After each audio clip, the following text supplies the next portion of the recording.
Assalamualaikum warahmatullahi wabarakatuh. Perkenalkan, nama saya Griselda Naziwana Daniela dari 11 PS2 absen 14. Saya akan membacakan tentang bahan kemas olahan makanan internasional. Kemasan adalah kegiatan penempatan produksi ke dalam wadah dengan segala jenis material lainnya yang dilakukan oleh produsen untuk disampaikan kepada konsumen.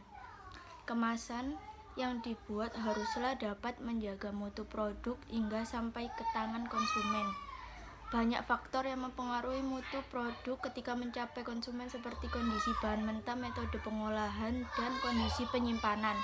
Fungsi perlindungan produk menjadi perhatian penting bagi wirausahawan makanan internasional ketika menentukan bahan kemasan. Dengan demikian, fungsi kemasan harus memenuhi persyaratan sebagai berikut. A. Kemampuan atau daya membungkus yang baik untuk memudahkan dalam penanganan, pengangkutan, distribusi, penyimpanan, dan penyusunan atau penumpukan. B. Kemampuan melindungi isinya dari berbagai risiko dari luar, misalnya perlindungan dari udara panas, dingin, atau sinar matahari, bau asing, benturan tekan mekanis, kontaminasi mikroorganisme.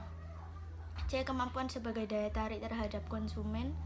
Dalam hal ini, identifikasi informasi dan penampilan seperti bentuk, warna, dan keindahan bahan kemasan harus mendapatkan perhatian. D. Persyaratan ekonomi, artinya kemampuan dalam memenuhi keinginan pasar, sasaran masyarakat, dan tempat tujuan pemesanan. E. Mempunyai ukuran, bentuk, daya bobot yang sesuai dengan norma atau standar yang ada, mudah dibuang dan mudah dibentuk atau dicetak. Dengan adanya persyaratan yang harus dipenuhi kemasan tersebut, maka wirausahawan makanan internasional yang harus terpenuhi dan memiliki dasar pertimbangan dalam memilih bahan baku kemasan, desain kemasan, dan jenis kemasan. Dalam rangka memenuhi persyaratan-persyaratan tersebut, maka kemasan harus memiliki sifat-sifat sebagai berikut. A. Permeabel terhadap udara, oksigen, dan gas lainnya. B. Bersifat non-toksik dan inert, tidak bereaksi dan menyebabkan reaksi kimia sehingga dapat mempertahankan warna, aroma, dan cita rasa produk yang dikemas. C. Kedap air, mampu menahan air atau kelembapan udara di sekitarnya, kuat dan tidak mudah bocor, relatif tahan terhadap panas, mudah dikerjakan secara massal, dan harganya relatif murah.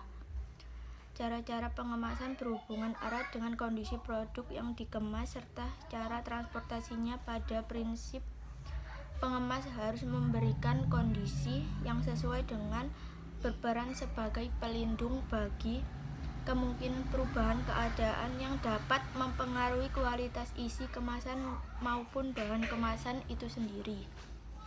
Kemasan dapat digolongkan berdasarkan beberapa hal, antara lain: A. Frekuensi pemakaian. 1. Kemasan sekali pakai disposable, yaitu kemasan yang langsung dibuang setelah satu kali pakai, contohnya bungkus plastik, bungkus permen, dan lain-lain. 2. Kemasan yang dapat dipakai berulang kali, multi-trip, seperti beberapa jenis botol minuman, limun, bir, dan botol kecap. Wadah-wadah tersebut umumnya tidak dibuang oleh konsumen, akan tetapi dikembalikan lagi pada agen penjual untuk kemudian dimanfaatkan ulang oleh pabrik.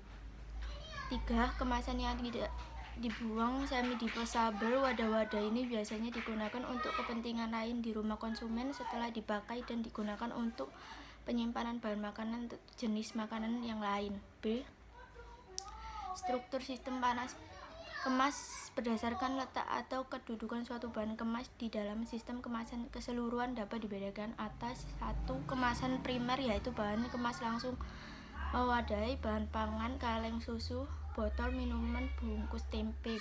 2. Kemasan sekunder, yaitu kemasan yang fungsi utamanya melindungi kelompok kemasan lainnya, seperti misalnya kotak karton untuk wadah kaleng susu, kotak kayu untuk wadah buah-buahan yang dibungkus, keranjang tempe, dan sebagainya.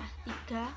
Kemasan tersier dan kuartener, yaitu apabila masih diperlukan bagi pengemasan setelah kemasan primer, sekunder, dan tersier. Umumnya digunakan sebagai pelindung selama pengangkutan. C. Sifat kekuatan bahan kemas. 1. Kemasan fleksibel, yaitu bila bahan kemas mudah dilenturkan, misalnya plastik, kertas, foil. 2. Kemasan kaku, yaitu bila bahan kemas bersifat keras, kaku, tidak tahan lentur, patah bila dipaksa dibengkokkan, misalnya kayu, gelas, dan logam. 3. Kemasan semi kaku atau semi fleksibel, yaitu bahan kemas yang memiliki sifat-sifat antara kemasan fleksibel dan kemasan kaku, seperti botol plastik, susu, kecap saus, dan wadah bahan yang berbentuk pasta. D. Sifat perlindungan terhadap lingkungan.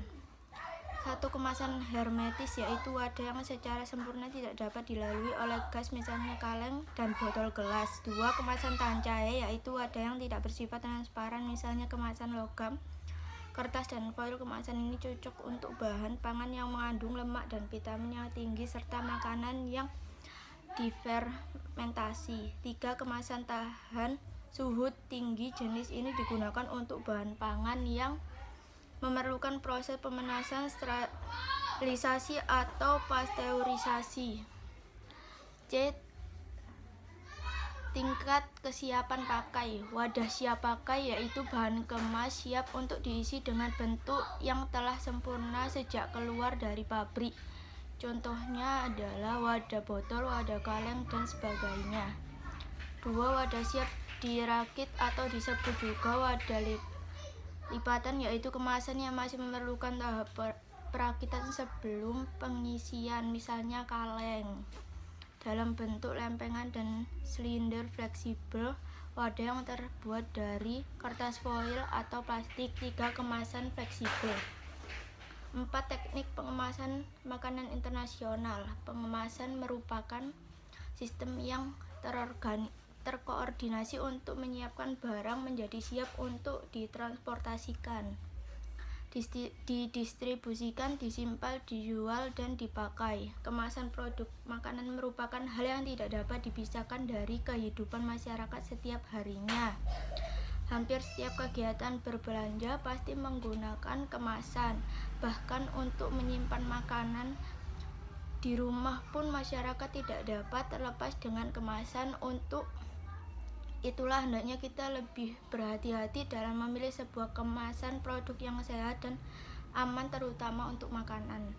Budaya kemasan sebenarnya telah dimulai sejak manusia mengenal sistem penyimpanan bahan makanan. Sistem penyimpanan bahan makanan secara tradisional diawali dengan memasukkan bahan makanan ke dalam suatu wadah yang ditemuinya. Dalam perkembangan sudah banyak inovasi dalam bentuk maupun bahan pengemas, temuan kemasan baru, dan berbagai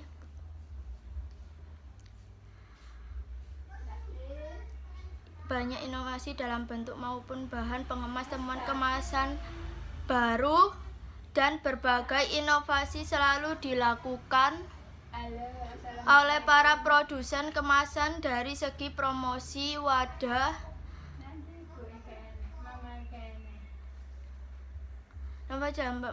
bahan pengemas, temukan kemasan bau, dan berbagai inovasi selalu dilakukan oleh para produsen kemasan dari segi promosi wadah atau pembungkus berfungsi sebagai perangsang atau daya tarik pembeli. Karena itu, bentuk, warna, dan dekorasi dari kemasan perlu diperhatikan dalam perencanaannya. Seiring dengan perkembangan berbagai bahan untuk membuat kemasan produk makanan sekarang ini, keamanan produk mulai diperhatikan oleh konsumen. Terlebih lagi sekarang ini gaya hidup sehat telah menjadi tren di kalangan masyarakat Indonesia.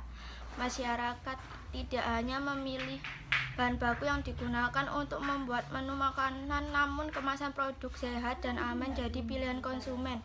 Agar kemasan produk, khususnya makanan, dapat berfungsi dengan baik, maka bahan membuat kemasan produk maka seharusnya memenuhi kriteria sebagai berikut: A. Tidak beracun, B. Kedap udara, C. Kedap air, D. Mudah dibuka dan ditutup, antimikroba, mudah dibuang, dan mencegah kebocoran produk.